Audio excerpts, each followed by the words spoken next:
Tahu nggak, kalau kamu cuma 1% lebih baik setiap hari, dalam setahun, kamu bakal 37 kali lebih baik dari sekarang.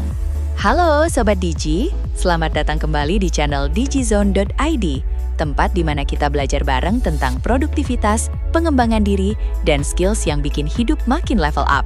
Kalau kamu baru pertama kali mampir, jangan lupa subscribe dan nyalain loncengnya ya, biar gak ketinggalan konten-konten bermanfaat lainnya. Di video kali ini, kita bakal bahas tuntas salah satu buku self-development terbaik sepanjang masa, yaitu Atomic Habits, karya James Clear. Buku ini udah terjual lebih dari 15 juta kopi di seluruh dunia, dan ada alasannya kenapa buku ini se-powerful itu. Jadi, stay sampai akhir ya, karena di akhir video, aku kasih action plan yang bisa langsung kamu praktekin hari ini. Oke, langsung ke intinya. James Clear bilang gini, "You do not rise to the level..." Oke, langsung ke intinya. James Clear bilang gini, "You do not rise to the level of your goals. You fall to the level of your systems." Artinya apa? Kamu itu nggak akan naik setinggi target-targetmu. Kamu akan jatuh ke level sistem yang kamu punya. Banyak orang fokus ke goals. Aku mau turun 10 kilo. Aku mau baca 30 buku setahun. Aku mau jadi pengusaha sukses. Tapi masalahnya, goals itu cuma kasih tahu kamu mau kemana. Yang menentukan kamu sampai atau enggak, itu sistemnya, alias habits atau kebiasaan sehari-hari. Ada 3 key points yang harus kamu ingat dari konsep ini. Pertama, small habits compound over time. Kebiasaan kecil itu kayak bunga compound di investasi. 1% setiap hari kelihatan kecil, tapi dalam setahun, 37 kali lipat. Kedua, fokus ke siapa yang mau kamu jadi, bukan apa yang mau kamu capai. Ini mindset shift yang game-changing banget. Ketiga, habits membentuk identity, dan identity membentuk habits. Ini lingkaran yang saling mempengaruhi. Nah, gimana caranya bikin habit yang stick? James Clear kasih framework yang simple tapi powerful. Ini dia, The 4 Laws of Behavior Change. 4 hukum yang jadi fondasi dari semua habit yang berhasil. Law nomor 1, make it obvious. Bikin kebiasaan baik itu kelihatan. Setiap habit dimulai dari cue atau pemicu. Kalau pemicunya nggak kelihatan, ya habitnya nggak akan jalan. Contoh simple, mau rajin minum air, taruh botol minum di meja kerja di depan mata. Mau rajin olahraga, siapin baju gym di samping tempat tidur sebelum tidur. Intinya, desain environment kamu supaya cue untuk habit baik itu obvious, gampang dilihat. Law nomor 2, make it attractive. Bikin kebiasaan itu menarik. Otak kita itu driven by dopamine. Kita lebih likely ngelakuin sesuatu yang kasih kita pleasure. Triknya, pakai yang namanya temptation bundling. Gabungin habit yang harus kamu lakuin dengan sesuatu yang pengen kamu lakuin. Misalnya, aku cuma boleh dengerin podcast favorit kalau lagi di treadmill. Atau, aku cuma boleh nonton Netflix kalau sambil stretching. Jadi, habit yang tadinya meh, jadi sesuatu yang kamu look forward to. Law nomor 3, make it easy. Bikin kebiasaan itu gampang. Ini penting banget. Semakin banyak friksi atau hambatan, semakin kecil kemungkinan kamu ngelakuin habit itu. James Clear bilang, reduce the friction associated with good behaviors. Mau baca buku? Jangan taruh buku di rak, taruh di bantal. Mau makan sehat? Siapin meal prep di weekend. Mau journaling? Taruh jurnal dan pulpen di nightstand. Dan yang paling penting, ada yang namanya 2-minute rule. Tapi ini penting banget, jadi kita bahas khusus di slide berikutnya. Law nomor 4, make it satisfying. Bikin kebiasaan itu memuaskan. Otak kita itu simple. What is rewarded is repeated. Apa yang dikasih reward akan diulang. Masalahnya, habit baik itu seringkali delayed gratification. Hasilnya baru kerasa nanti. Sedangkan habit buruk itu instant gratification. Solusinya, kasih diri kamu immediate reward setelah ngelakuin habit baik. Dan satu cara paling efektif adalah habit tracking. Setiap kali kamu centang checklist, otak kamu rilis dopamin. Itu reward kecil yang bikin kamu mau repeat. Nah, sekarang kita masuk ke konsep yang menurut aku paling transformatif dari buku ini, yaitu identity-based habits. James Clear bilang ada 3 layer dalam perubahan. Layer terluar, outcomes, hasil yang mau kamu capai. Layer tengah, processes, habit dan sistem yang kamu jalanin. Layer terdalam, identity, siapa kamu, beliefs kamu tentang diri sendiri. Kebanyakan orang fokusnya di outcome. Aku mau turun berat badan.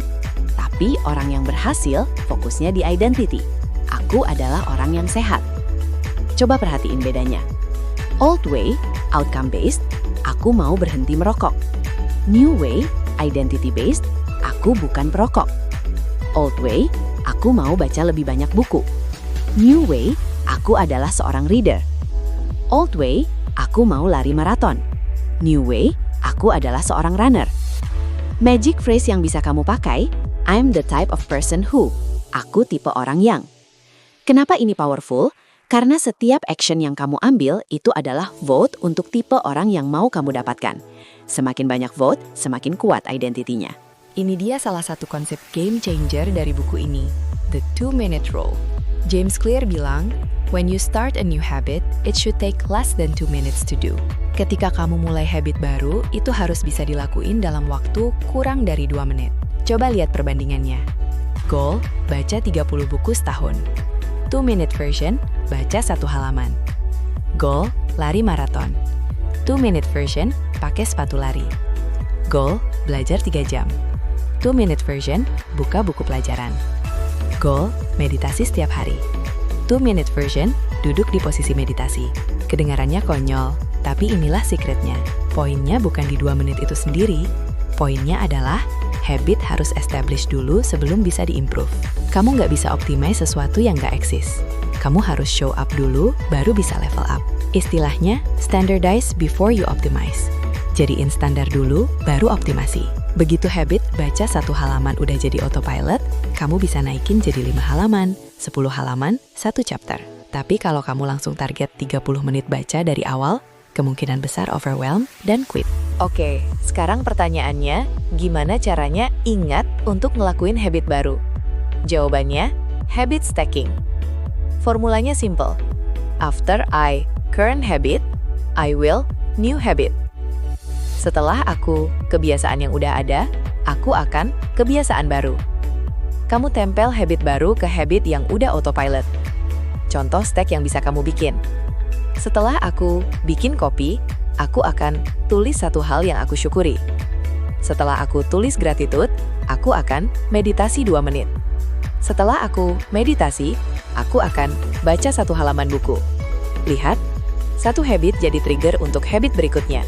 Itu namanya chain of habits. Beberapa contoh lain yang bisa kamu adaptasi. Setelah aku makan siang, aku akan jalan kaki 10 menit. Setelah aku duduk di kasur malam hari, aku akan baca 2 halaman. Setelah aku cek HP pagi hari, aku akan push up 5 kali. Intinya, link habit baru ke behavior yang udah existing. Itu bikin habit baru jadi autopilot lebih cepat. Sekarang kita bahas sesuatu yang sering di-underestimate, yaitu environment design. James Clear bilang, you don't rise to the level of your goals, you fall to the level of your systems and your environment. Environment atau lingkungan kamu itu powerful banget dalam shaping behavior. Ada 2 prinsip utama. Pertama, bikin good habits jadi obvious. Mau rajin baca, taruh buku di bantal. Mau makan buah, taruh buah di counter dapur, bukan di kulkas. Mau rajin gym, taruh baju olahraga di samping pintu. Mau minum air, taruh botol di meja kerja. Kedua, bikin bad habits jadi invisible. Mau kurangin main HP, taruh HP di ruangan lain. Mau stop makan junk food, jangan simpan di rumah. Mau kurangin nonton TV, cabut kabelnya setelah nonton. Mau stop main game, delete app-nya. Ingat, kamu adalah produk dari environment kamu. Jadi, desain environment kamu supaya sukses jadi default, bukan exception. Nah, ini golden rule yang harus kamu tato di otak. Never miss twice. Lihat visual ini. Cek, cek, cek. Terus ada 1 X, miss 1 hari. Itu normal, life happens. Kadang kita sakit, kadang ada emergency, kadang just gak mood. Yang penting adalah kotak setelah X itu. Itu yang menentukan segalanya. James Clear bilang, missing once is an accident. Missing twice is the start of a new habit. Miss sekali itu kecelakaan. Miss 2 kali, itu awal dari habit baru. Habit gak ngelakuin. Ada 2 path setelah kamu miss. The spiral. Miss, feeling guilty, miss lagi. Ah udahlah, mulai lagi Senin. Gak pernah mulai. The recovery. Miss, it happens. Show up besoknya, identity tetap intact. Yang membedakan orang sukses dan gak bukan soal perfect streak, tapi soal recovery speed. Ingat 3 hal ini. 1. Bad days count too. Show up aja, even kalau cuma minimal effort. 2. Reduced effort beats no effort. Baca 1 halaman lebih baik dari gak baca sama sekali. 3. Protect dari Kafri, bukan striknya. Mantranya, show up on your worst days. Oke, seperti yang aku janjiin di awal, ini action plan yang bisa kamu praktekin hari ini. Step 1, pick one habit. Cuma satu. Pilih yang paling impactful buat hidup kamu sekarang. Step 2, create the 2-minute version. Bikin versi yang impossibly small. Gak ada alasan buat skip. Step 3, stack it. Tempel ke habit yang udah ada. After contohnya, I will. Step 4, design your environment. Bikin cue-nya obvious. Taruh reminder di tempat yang kelihatan. Step 5, track your progress. Pakai habit tracker. Bisa app, bisa kertas. Yang penting, track. Step 6, never miss twice. Kalau miss satu hari, wajib balik besoknya. No excuses. Remember, start small, stay consistent, trust the process. Compound effect itu nyata. Kamu mungkin gak lihat hasilnya minggu depan, bulan depan. Tapi setahun dari sekarang, kamu bakal amazed sama progres kamu. Kita tutup dengan quote favorit aku dari buku ini, "Every action you take is a vote for the type of person you wish to become." Setiap tindakan yang kamu ambil adalah vote untuk tipe orang yang kamu mau. Jadi, mulai hari ini, tanya ke diri sendiri, vote apa yang mau aku kasih hari ini? Quick recap, 4 hal yang harus kamu ingat. Target 1% better daily.